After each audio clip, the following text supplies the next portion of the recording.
Hapon men. Sino nakapanood nito? Si Montulfo, abugbugero ni Raymar Santiago. Sinabi na tamad daw si BBM, hindi nga lang basta tamad eh, napakatamad daw ni BBM. Napanood niyo ba 'to? Hindi? Paano 'yan, hindi ko na-save yung video. Ah, pero binanggit po abugbog ni Raymar Santiago at saka ni Claudine Barreto. Pero kung magpatapang ang pamilyang ito, akala mo hindi nasasayaran ng kamao. Kung maghamon ang magkakapatid na 'to, akala mo hindi kayang saktan, hindi kayang bugbugin. Pero bakit nila hinayaan na bugbog ang kanilang kuya? Yun lang, 'di ba? Pero dito tayo, panoorin nga natin, pakinggan nga natin. O baka kumulo dugo mo, ha, ingat-ingat ka. Okey, Montulfo, pasok, supot, gano'n. Ayan yung nabubugbog. Yung insidente po na talagang nakakabit sa'yo, yung eksena sa NAIA noong 2012, pinicture mo si Claudine dahil doon sa column doon sa pag-aabuso. Paano manyak, sinumpong ng kamanyakan sa airport, nakakita lang ng leg, ayun naglaway ang gago. Pinicturan, hindi na itago, hindi napigilan ng kamanyakan, gano'n.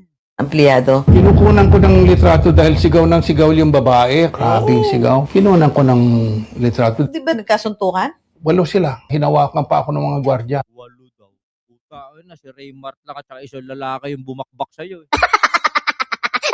'Di ba? Napanood ko interview niya about Duterte. Tinignan niya si Claudine at sinipa niya, tinulak. Yun po, hindi ko po alam dahilan kung bakit niya po ginawa yun. Wala naman akong dapat katakutan dahil wala naman akong ginawang masama. Sus Maria, liit-liit niyan eh. Kaya ako natatawa dahil Yun nga, eh, ang liit-liit na black eye ang eh. Yun nga nakakatawa dun, eh, 'di ba? Ang liit-liit ni Raymart kasing tangkad ko lang yan, eh. Oh, tapos nabugbog ka pa, hayop. Tapos yung mga kapatid mo kung maghamon sa social media akala mo kahit tatapang. Yung Ben Tulfo nung pinasok ng isang fraternity lumabas sa backdoor, eh. Oh, inolpido ako. Ano mo liit-liit yan? Ito po yung issue po kay Senador Raffy. Itong ang actress na si Chelsea Lore. Sabi mo daw ano kung nang bababae siya? Ano bang gusto niyong linawin niyan? Hindi niya nagalaw yun. Binigyan lang siya kasi nakainom si Rafi. Ito namang si babae. yun ang hindi natin alam kung nagalaw ba o hindi. Sila lang ang makakapagsabi niyan. Kasi hindi ka naman babayaran ng ganyang kalaking halaga kung nagkatinginan lang. Tapos nagandahan lang, eh, sabi ni Montulfo hindi daw maganda yung babae. O para sa kanya, eh. Announce na. Binigyan ako ng 250,000. Sabi ko nga yung mukha na yan, sabi ko kahit 5,000, hindi ko bibigyan eh. Yung mukhang yan, hindi kayang bigyan ng 5,000 pero baka may nangyari. Kaya nabigyan ng 250,000. Bakit gano'n? Nagpapasahod tayo ng may manyak do'n sa Kongreso, may manyak sa Senado. Ano ba 'yan? Pangulong Bongbong Marcos. Ito,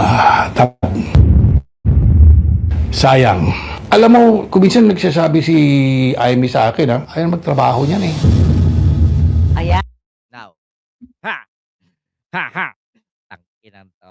Tamad daw si BBM. Pero question ko lang, ano ng update, anong progress, anong finish line, saan natapos yung pagdispalko ng milyon-milyon ng kapatid nila na si Wanda? May nangyari ba do'n? Panahon ni Duterte 'yon, panahon ni Digong 'yon, na sinasabi na isusoli daw. Naisoli ba sa kaban ng gobyerno 'yon? Ano, kayong mga loyalista, wala pala yang BBM niyo, eh, tamad daw, eh. Hindi daw nagtatrabaho si BBM, eh. Oh, tamad, matulog dahil sa kakatrabaho sabi ni Romy Diaz. Anong masasabi niyo dito kay Montulfo ngayon? Wala pala yang BBM niyo, eh, tamad pala, eh, 'di nagtatrabaho, eh. Pero ang source niya si Imee. Tignan niyo, ito si Montulfo, ito yung pinakatuso sa magkakapatid kaya sabi ko, I never trust the Tulfo. No way, highway. By the way. No way. Hindi ko maibibigay ang aking, pagtitiwala sa magkakapatid na yan. They are good. They are very good in camouflaging. Sa totoo lang. Pero, Si Senador Bato de la Rosa. Bobo. Naturingan pang tiga Philippine Military Academy yan. He's inarticulate, he's stupid, he's pathetic. Manong ano ito yung mga recent na nangyari, yung sa Senado, sinabi mo na mayroon kang Tweety Bird. Pumunta daw sa Manila Yacht Club si Senador Robby at saka si Senador Bato para pumuntang Batangas, tapos mag-chopper papuntang Mindanao. Iniskortan pa kaaway ng T3 yan, Kabsat Bagtit. Sabi ko, kaaway? O, yun din ang hindi magandang example. Nagpapakita ng pagiging matino ang mga tulpo, pero sila nag-away. They are asking for unity of the people of the Philippines.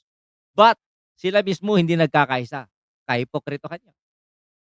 Totoo hindi. Mambet Ariola, shout out po.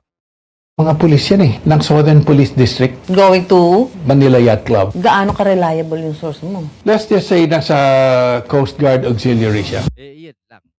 Pag sinabing gaano ka-reliable, Montolpo himself is not reliable. Chismusong bakla to. Totoo yan. Tanungin nyo kay Rapi Tulfo. Tanungin nyo kung bakla ba to o hindi. Nagkarelasyon ba to sa kapwa niya lalaki o hindi? Baka umamin si Franco Babanta, naging sila. Sabi dito ni yayayain nga daw na pasya ni Yusek Attorney Claire si Kuya Mon para kausapin niya at ipakita niya maginagawa ni BBM. Ay wag, baka ma-rape ka. Lalo na pasabihin nyo kay Claire Castro ha. Wag siya magsusuot ng miniskirt pagkaharap niya to. Makakita lang ng bulbul sa legs to, ewan ko na lang.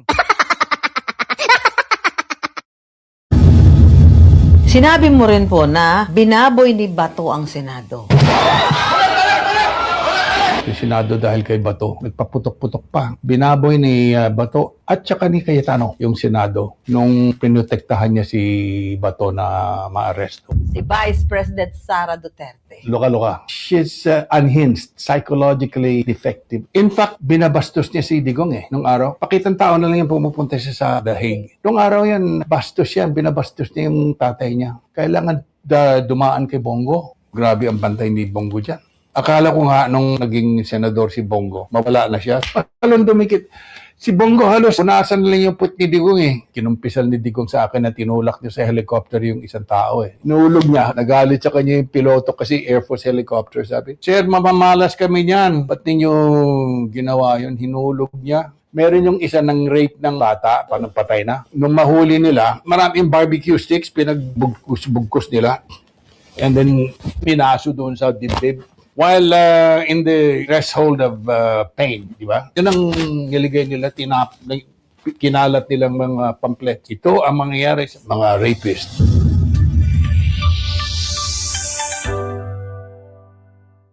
Ang tanong, bakit ngayon ka lang nagdadakdak? Di ba? Kaya mga salita ni Montolpo, wala namang basehan niya, wala namang patunay yan. Pero ito nga, tamad daw si BBM. Tamad. So, sinong pinakamagaling kay Montolpo, mga kapatid niya? Yan ba yan? Napapansin niyo ba yung diskarte ni Montolpo? He is destroying everyone to make them look good. Sinisira ni Montolpo lahat ng politiko sa Pilipinas para magningning ang kanyang mga kapatid.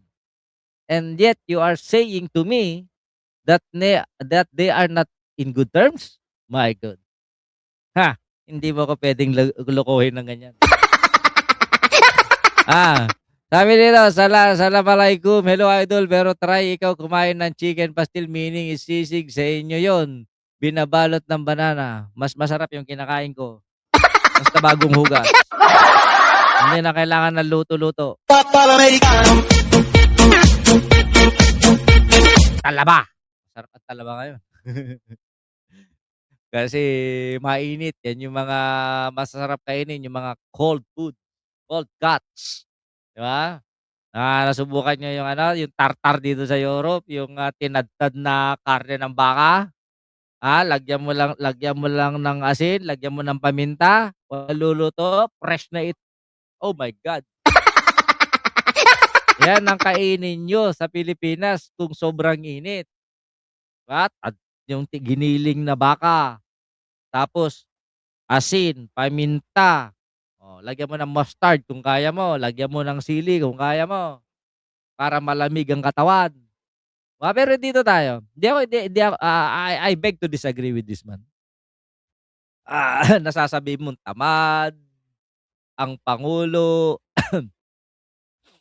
pero kitang-kita naman na hindi rin malinis ang mga tulpo. Magsalita ka ng ganyan, pambabatikos, kung hindi nandispalko ng pera ng gobyerno yung kapatid mong babae, gano'n lang 'yon, 'di ba?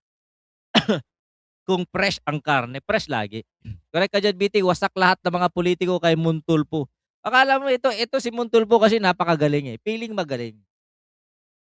Pero kung pagdududahan ko, ang, contribution ni Montulfo kay Digong, naging special envoy ng Pilipinas ito sa China. Anong nangyari? Anong nangyari nung naging special envoy si Montulfo sa China na itinalaga ni Digong? Do'n nagsimulan kaletsahan ng lahat. Oh, nakita niyo ba, binatikos ba ng mga kapatid dito? Hindi, wala. Lahat sila nakinabang. Nung panahon ni Duterte, ano ba kayo? Si Wanda nalagay sa posisyon, si Tulfo nalagay sa posisyon. Noong panahon ni Digong, nanalo si Rapi. Oh, nanalo yung mga party list nila, laging number 1. Ano? Tapos kung magsalita 'tong gunggong mo 'to, akala mo napakaganda ng kanilang serbisyo. Ito ngang Tulfo na 'to walang sariling lugar, Sa totoo lang. Inadapt lang si Rapi Tulfo ng Isabela, inadapt lang si Erwin sa Palawan. O eto, walang sariling lugar. Oh, ano, 'di ba totoo yung sinasabi ko? Pero yung birahin mo yung pangulo, destroying the president in preparation for 2028, damang-dama na ng tao 'yan. Damang-dama, hindi kasing linis yang mga Tulfo. Akala mo tabang-taba kapag sinugod mo naman. Sinugod naman ng mga pagkinasahan naman. Pinagmamalaki lang 'to kasi may mga bodyguard na Marines. Ewan ko ba kung bakit nagbibigay ng mga nagpapabayad yang mga Marinong 'yan, para maging, escort lang, bodyguard ng mga pulitiko. Tapos sasabihin niyo mapiprinsipyo, hindi lahat.